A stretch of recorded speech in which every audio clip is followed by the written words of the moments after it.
Welcome to Conservation Corner. Today we'll be talking about water heaters.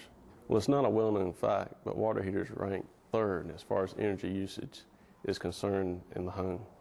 First being the AC and furnace, second being an electrical dryer, and third being an electrical hot water heater. Some of the things that you can do to lower your water heater bill are to, number one, reduce the amount of hot water that you consume. Number two is turn down the thermostat on your hot water heater to a lower setting.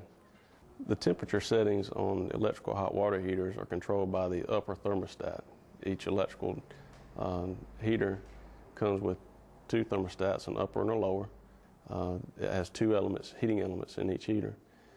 The upper thermostat, which has a dial on it, which the temperature can be set with a screwdriver, comes factory set at 120 degrees. But when setting the thermostat, just to give you a few examples, the 120 degree setting, as far as energy conservation is concerned, we want to conserve and get the most for our dollar. But more importantly is our safety. And the 120 degree setting will allow you to run that 120 degrees on a human body, and it'll take 5+ minutes to scald somebody. But just by changing the setting to 125 degrees, that same hot water heater will scald someone in 2 to 2.5 minutes. And by turning it up to 130 degrees, you're looking at 30 seconds. So when you have small children or folks who need care, that's not a long time at all. It can be a dangerous setting to go to. As far as using a water heater blanket, the water heater blanket is something that we saw our grandparents do, and probably our parents as well. Back then, the water heaters were not insulated from the factory. Nowadays, the water heater blanket, although it's still made, is not necessarily recommended from the water heater manufacturer because of the insulation that is inside the cavity itself between the tank and the outside shell.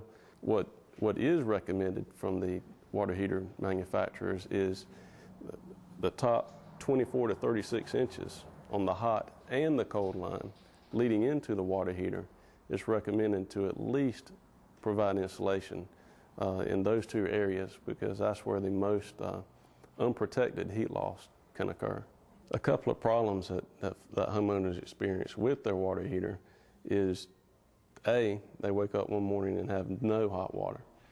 That can be the upper element.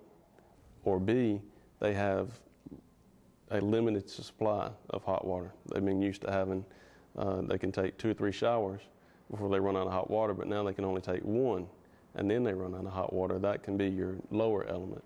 So keeping an eye on your elements and making sure that they are clean and functioning properly is another good way to conserve electricity as far as usage in your hot water heater. And anytime you work on a hot water heater, we always turn off the water and turn off the electricity to the unit. When you're looking to change your water heater, anything over 14 years, if you were to buy a new heater, you're going to get a much more efficient heater. Now that they're regulated by the DOE, the manufacturers have to meet certain specs set in place, and the water heaters are going to be a better unit and more efficient. A good guide to go by is the energy factor.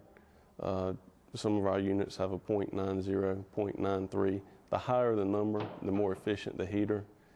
They also have annual operating costs printed on each unit. If you're not sure how old your water heater is, on the name brand that we sell, the Ream water heater, the first 4 digits of the serial code are going to tell us the date. If it's 1205, that's December of 05. The serial number can be plugged into a page on their website, and it will actually tell you if that heater is under warranty or not.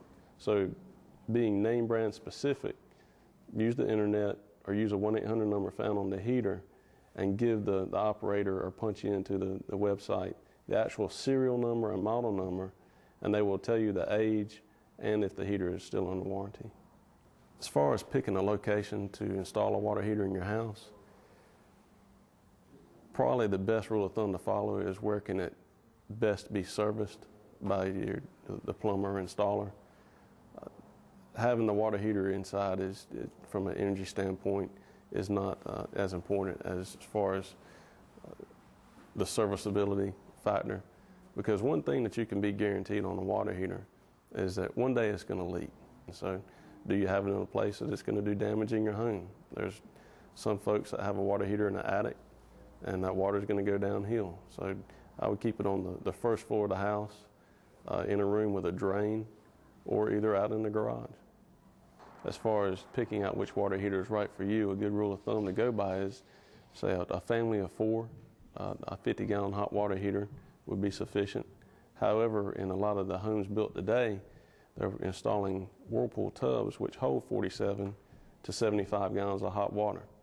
So obviously, if you have one of these larger Whirlpool tubs, you would need a 65-gallon, an 80-gallon, maybe even a 120-gallon water heater to provide a sufficient amount of water. Some of the common questions that we are faced with when folks come in and buy a new hot water heater are, I've hooked up my hot water heater and I can't get any hot water. Well, some of the things that folks do is when they install the heater, they hook up the power, they hook up the water, then they turn on the power.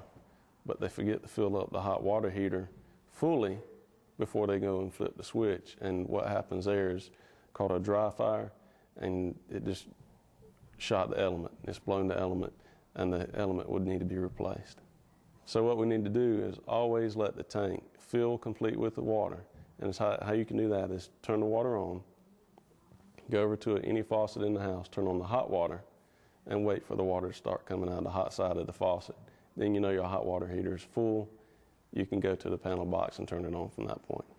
I would like to thank you for this opportunity to be on Conservation Corner, and I hope that these comments have been helpful to any homeowners in our area.